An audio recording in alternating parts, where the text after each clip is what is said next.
بسم اللہ الرحمن الرحیم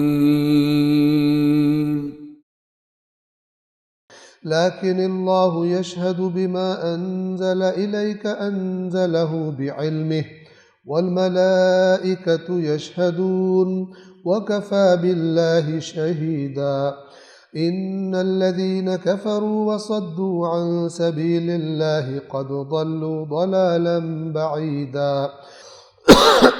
آیت نمبر 166۔ لیکن اللہ یشہد بما انزل الیک انزلہ بعلمہ والملائکۃ یشہدون، لیکن اللہ گواہی دیتا ہے۔ اب یہ لیکن سے کیا مراد ہے؟ اہل کتاب سے کہا جا رہا ہے تم جھٹلاتے ہو تو جھٹلاتے رہو، تم گواہی نہ دو لیکن اللہ گواہی دے رہا ہے۔ اللہ گواہ ہے اس بات پر کہ جو اس نے اے رسول آپ کی طرف نازل کیا ہے اپنے علم سے نازل کیا ہے۔ یہ اپنے علم سے نازل کیا سے کیا مراد؟ یہ خدا کا علم ہے جس میں کوئی غلطی اور کوئی خطا تصور نہیں کی جا سکتی، کسی بندے کی بات نہیں ہے، خدا کی بات ہے۔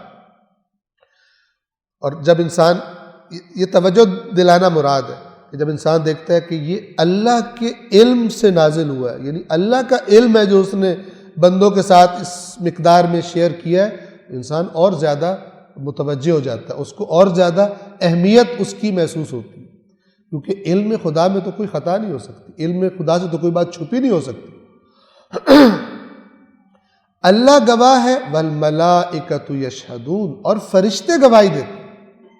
اور یہاں پہ خاص طور پہ وہ فرشتے کہ جن کو اللہ تعالیٰ نے مثلا سورہ عبس میں بیان فرمایا کہ کلا انہ تذکرہ فمن شاء ذکرہ، یہ نصیحت ہے جو چاہے اسے قبول کرے، بِأَيْدِي سَفَرَةٍ، سفیروں کے، ان سفیروں کے ہاتھوں میں یہ آتا ہے، کرام بررہ، کہ جو بڑے بزرگوار فرشتے، انتہائی نیکوکار فرشتے، ان کی تعریف کی جو وحی لے کر آسمانوں سے انبیاء پر نازل ہوتے ہیں۔ گویا ایک بڑا منظم اور ایک بڑا زبردست نظام ہے اس وحی کے آسمان سے زمین میں، یعنی نبی کے پاس آنے تک۔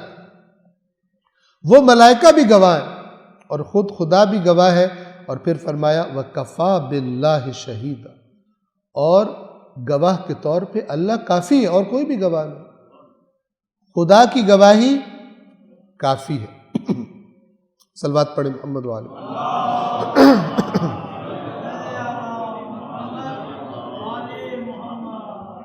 اب یہ رسول اللہ کی دل جوئی بھی ہے کہ اس وحی کی حقانیت پر خدا گواہی دے رہا ہے۔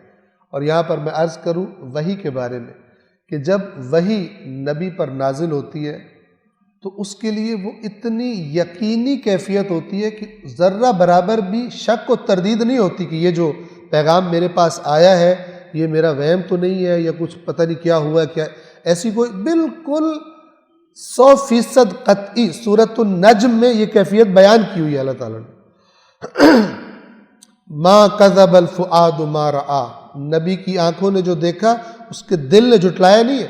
بعض اوقات آنکھیں غلط دکھا دیتی ہیں تو دل جو ہے وہ تردد میں رہتا ہے کہ جو میں دیکھا ہے یہ میں نے دیکھا بھی ہے یا نہیں دیکھا، تصدیق نہیں کرتا۔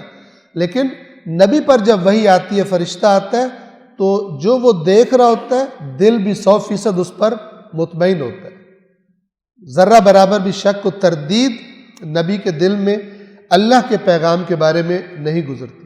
تو یہ جب گواہی ہو گئی، بات اتنی تاکید سے کر دی گئی، پہلے انبیاء کا بھی بتا دیا گیا، اور انبیاء کو کیوں بھیجا گیا تاکہ اتمام حجت کر دیں۔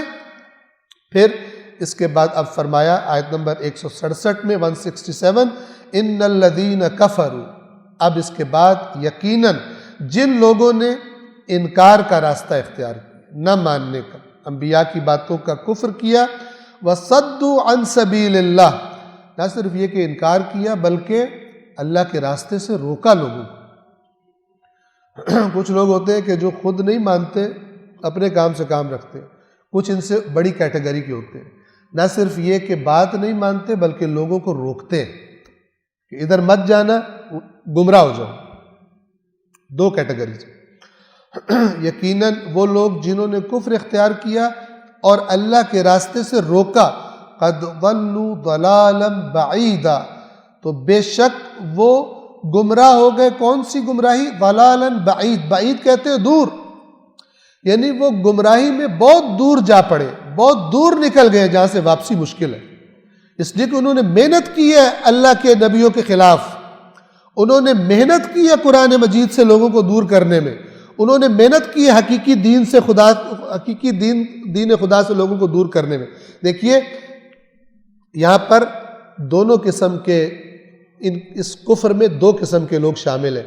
ایک وہ جو جیسے مثلا مکہ میں تھے، وہ کسی دین پر نہیں تھے، اور ایک وہ جو مدینہ میں اہل کتاب تھے اور رسول اللہ کی مخالفت میں لوگوں کو دور کر رہے تھے. لہذا قرآن نے ان دونوں کو بیان کیا ہوا ہے. مثلا فرمایا ہوا ہے کہ ما یود الذین کفروا من اہل الکتاب ولا المشرکین، وہ لوگ کہ جن اہل کتاب میں سے جنہوں نے کفر کیا، یعنی یہ اہل کتاب کے کافر ہیں. کیا مطلب؟ بجائے اس پر ایمان لانے کے انکار کر رہے. اور ایک وہ کافر ہے کہ جو مشرک ہے، جن کا دین تھا ہی نہیں. اور یہاں پر اگر ہم ان آیات کا سیاق و سباق دیکھیں، کانٹیکسٹ دیکھیں، تو بات کن کے بارے میں ہو رہی ہے؟ اہل کتاب کے بارے میں ہو رہی ہے. اگرچہ سب شامل ہیں جو بھی یہ کرے، لیکن خاص طور پر وہ لوگ جنہوں نے کفر کیا اور اللہ کے راستے سے روکا. اور آج کون ہے وہ؟ آج کون ہے وہ کہ جو کہے کہ جی ہم تو اسلام کو مانتے ہیں، لیکن من گھڑت اسلام، بدعات، گمراہیاں، وہم پرستیاں، جن کا قرآن میں برعکس اور باتیں بیان ہوئی ہیں، انہوں نے اور باتوں کے پیچھے چلنا شروع کر دیا.